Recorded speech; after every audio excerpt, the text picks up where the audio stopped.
ഭരതനാട്യം 2 മോഹിനിയാട്ടം. എന്താ പടം മക്കളെ, പോയി കണ്ടു. സൂപ്പർ എന്ന് പറഞ്ഞാൽ സൂപ്പർ. എന്തൊക്കെയാണ് നിങ്ങളുടെ വിശേഷം? നിങ്ങളെല്ലാവരും വിഷുവൊക്കെ ആവാനായിട്ട് പുറത്തൊക്കെ ഇറങ്ങിയോ? നിങ്ങൾക്ക് വീട്ടുകാരുമായി പോയി എൻജോയ് ചെയ്യാൻ പറ്റിയ ഒരു അടിപൊളി പടം മോഹിനിയാട്ടം. മിസ്സാക്കരുത്, പോയി കാണുക, തിയേറ്ററിൽ പോയി കാണുക, അടിപൊളിയൊക്കെ. നമ്മളുടെ പടത്തിൻ്റെ ഡയറക്ടർ വരുന്നത് കൃഷ്ണദാസ് മുരളിയാണ്. ഓക്കെ, അതുകൂടാതെ എഴുതിയിട്ടുള്ളത് കൃഷ്ണദാസ് മുരളിയും അതുകൂടാതെ വിഷ്ണു ആർ പ്രദീപും കൂടിയാണ്. ഓക്കെ, അത് കഴിഞ്ഞ് പ്രൊഡ്യൂസറായിട്ടുള്ളത് നമ്മളുടെ ലിനി മറിയം ഡേവിഡ്, അനുപമ ബി നമ്പ്യാർ. അത് കഴിഞ്ഞ് ഷൈജു കുറിപ്പുണ്ട്. ഓക്കെ, ഷൈജു കുറിപ്പിൻ്റെ ഒക്കെ അഭിനയ സിനിമയിൽ അയ്യോ എടുത്ത് പറയേണ്ട കാര്യങ്ങൾ.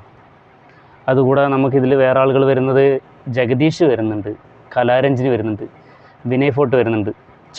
വളരെ സിമ്പിളാണ്, പക്ഷേ ഇതിൽ കൊണ്ടുപോയി എന്തോ അഭിനയം. ബേബി ജീൻ അങ്ങേറെ കാര്യം പിന്നെ എടുത്ത് പറയണത്. പുള്ളിയുടെ കുറച്ച് റാപ്പും അതുകൂടാതെ പുള്ളിയുടെ ആക്ടിങ് ലെവലും ഗംഭീരം. സൂപ്പർ എന്ന് പറഞ്ഞാൽ സൂപ്പർ. നമ്മൾക്കിങ്ങനെ തോന്നിപ്പോയി ഇങ്ങനത്തെ ഒരു കഥകളൊക്കെ ഇങ്ങനെ ചെയ്തു വെക്കാൻ പറ്റുമോ, ഇങ്ങനത്തെ ഒരു വൈബിൽ. അത്രയും ഡേഞ്ചറായിട്ട് കേസ് അന്വേഷണം മറ്റുള്ള കാര്യങ്ങളൊക്കെ വരേണ്ട സ്ഥലത്ത് നമുക്ക് എല്ലായിടത്തും hint full comedy. 5 minute 10 minute ഗ്യാപ്പിൽ കോമഡിയോ കോമഡി. ചുമ്മാ ഇരിക്കാൻ തോന്നില്ല തിയേറ്ററിൽ. ഇതിനു മുമ്പ് 2 പടങ്ങൾ പോയി കണ്ടിട്ടുണ്ടായിരുന്നു. അതെല്ലാം വെച്ച് നോക്കുമ്പോൾ ഈ പടം വേറെ റേഞ്ചാണ്. എന്താ പറയുക, ഇപ്പോൾ വാഴ അതുപോലെ തന്നെ മറ്റുള്ള സിനിമകളൊക്കെ ഞാൻ കണ്ടു. അത് കൂടാതെ പോട്ടെ, ഇതിൻ്റെ തന്നെ പറയാം. ഭരതനാട്യം എങ്ങനെ ഉണ്ടായിരുന്നു? അത് ആ ഒരു സമയത്ത് എങ്ങനെ ഫ്ലോപ്പായോ, ഇല്ലാണ്ടെങ്കിൽ ആളുകൾ എങ്ങനെ കാണാതെ പോയോ, അതിൽ നിന്നൊക്കെ മികച്ച വേറെ റേഞ്ചാണ് ഈ പടം. തിയേറ്റർ ഹൗസ് ഫുള്ള്, കളിക്കുന്ന ഷോകളെല്ലാം ഫുള്ള്. ഞാനെല്ലാം പോയിരുന്നു കണ്ടത് ഫ്രണ്ട്, എന്നിട്ട് 2ാം പ്രാവശ്യം വീണ്ടും പോയിട്ട് പടം കണ്ടു. അത്രയും വൈബ്. വിഷു നിങ്ങൾക്ക് അടിച്ചു പൊളിക്കാൻ എൻജോയ് ചെയ്യാൻ പറ്റിയൊരു കിട്ട് പടം. ഒരിക്കലും മിസ്സാക്കരുത്, പോയി കാണും. ചെറിയ നടന്മാരെ വെച്ച് പോലും നമുക്ക് മികച്ച പടങ്ങൾ എടുക്കാൻ പറ്റുന്നുള്ളതിന് ഒരു മികച്ച ഉദാഹരണം മാത്രമാണ്. കാണുക, എൻജോയ് ചെയ്യുക, അടിപൊളി. പിന്നെ അത് കൂടാതെ മേക്കപ്പ് ആർട്ടിസ്റ്റ് മനോജ് കിരൺ രാജ് കൊള്ളാം, നല്ല രീതിയിൽ ചെയ്തിട്ടുണ്ട്. വല്ലാതെ ഹൈപ്പില്ല, ഓവറില്ല, ഒന്നുമില്ല. എല്ലാ കഥാപാത്രങ്ങളും നമുക്ക് കാണുമ്പോൾ നാച്ചുറൽ സംഭവം കിട്ടും. ഒരാൾ പോലും ഈ പടത്തിന് എന്താ പറയുക, എൻ്റെ കൂടെ വന്നിരട്ടാ നെഗറ്റീവ് എന്നുള്ളൊരു സാധനമില്ല. എവിടെ നോക്കിയാലും ഈ പടത്തിന് പോസിറ്റീവ് കിട്ടു പൊട്ടെന്ന് പറഞ്ഞാൽ കിട്ടും. പിന്നെ അതുപോലെ തന്നെ സൗണ്ട് ഡിസൈനർ ധനുഷ് നായനാർ, അതും കൊള്ളാം. വല്ലാതെ ഓവർ സൗണ്ടോ കാര്യങ്ങളോ അതോ ആളുകളെ വെറുപ്പിക്കുന്ന രീതിയിലുള്ള ഒരു കാര്യങ്ങളുമില്ല. A to Z നമുക്ക് പടം ട്രാക്കിലേക്ക് കയറാൻ വേണ്ടിയിട്ട് ആദ്യത്തെ ഒരു 10 മിനിറ്റ് ചെറിയൊരു ലാഗ് പോലെ, അപ്പോഴേ നമുക്ക് ആ പടം കണ്ട് കണക്റ്റ് ആവുള്ളൂ.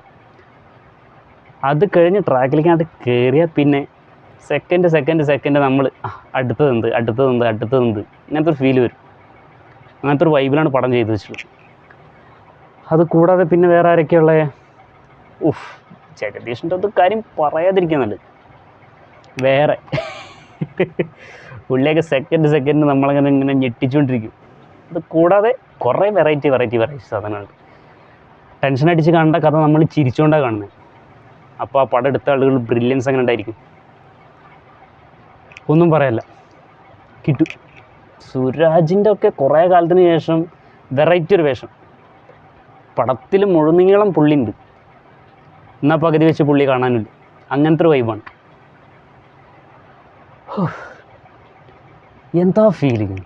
വീട്ടുകാരെ കൂട്ടിയിട്ട് പോയിട്ട് നമുക്ക് കാണാൻ പറ്റിയൊരു മികച്ച പടം എന്ന് വേണമെങ്കിൽ പറയാം 2026 വിഷു അടിച്ചു പൊളിക്കാൻ പറ്റിയൊരു കിണ്ണം പടം. ഫാമിലി ആയിട്ട് പോയി കാണാം. വേറൊരു നെഗറ്റീവോ കാര്യങ്ങളോ ഒന്നും ആ പടത്തിൽ വരുന്നില്ല, ആസ്വദിച്ച് കാണാൻ പറ്റും.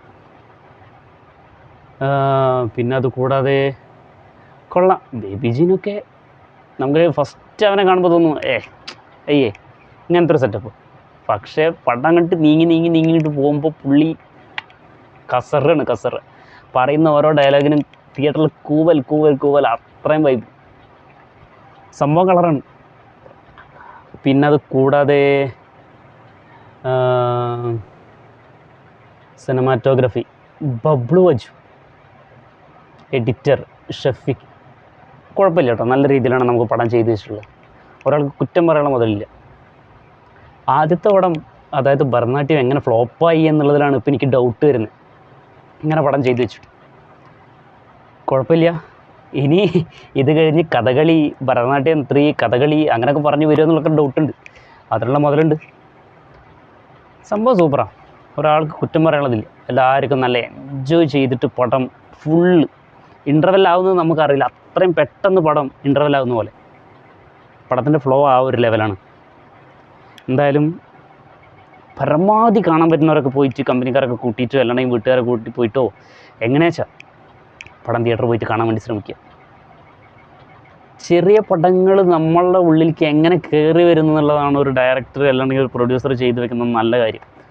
അത് എല്ലാവർക്കും നല്ല രീതിയിൽ അംഗീകരിക്കാൻ പറ്റിയ ഒരു പടം കാണുമ്പോൾ. കോടികൾ കൊടുത്തിട്ട് വലിയ നടന്മാരെ ഇറക്കുക അല്ലാണ്ടെങ്കിൽ കാണാത്ത ആളുകളെ കൊണ്ടുവന്ന് പിന്നെ വേറെ അഭിനയിക്കുക, മറ്റുള്ള കാര്യങ്ങളൊക്കെ ചെയ്യുക. ഇതിനെക്കാട്ടിയൊക്കെ ബെറ്റർ ഉള്ള ചെറിയ ചെറിയ കൊച്ചു കൊച്ചു നടന്മാരെ വെച്ചിട്ട് നമ്മൾ പടം എങ്ങനെ ചെയ്യാം, എങ്ങനെ മനസ്സിൻ്റെ ഉള്ളിലേക്ക് കയറി ചെല്ലാം, ഈ സാധനങ്ങളൊക്കെ നമുക്ക് ഇതിൽ കിട്ടുന്നുണ്ട്. വിനയ് ഫോട്ടോ ഒന്നും ഒരു രക്ഷയില്ല. വിനയ് ഫോട്ടോക്കെ വേറെ റേഞ്ച്. മോനെ കലാരഞ്ജനി പറയണ്ട, എല്ലാവരും സൂപ്പറാണ്, എല്ലാവരും സൂപ്പറായി അഭിനയിച്ചിട്ടുണ്ട്.